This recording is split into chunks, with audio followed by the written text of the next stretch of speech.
good are the Cowboys, Brian? I tell you, I've said this before. I'll say it again. Before November 2nd, they couldn't beat anybody. After December 2nd, they could beat anybody in the league. That's how good this team could be. And, they've kind of figured out the offensive line has come together. The health of the line has been much better.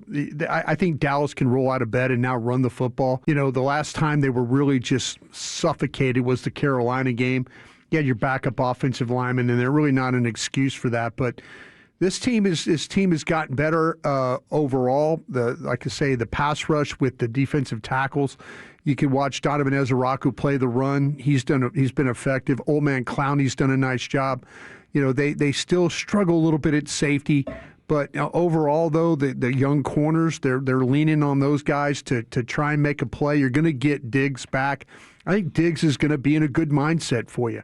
I think he's going to go out there and try and compete, and I think they're going to need him to play. I mentioned Carson is with the hamstring. That could have been something that could have been lingering a long time, but it's not. He went full yesterday. He's going to go full today and see what happens.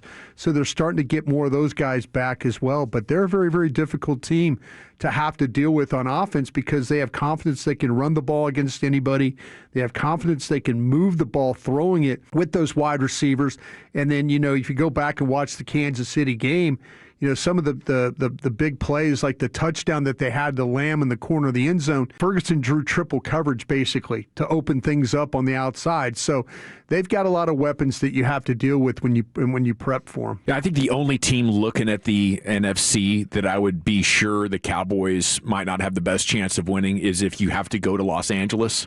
All these other teams, I think if they're lining up to play a playoff game tomorrow, even if it's on the road, maybe it's a little bit of a homer take, but I feel like I'd be picking the Cowboys and I'd believe it. Yeah, I mean, when you look across the NFC right now, you feel like you could go toe-to-toe with any of these teams.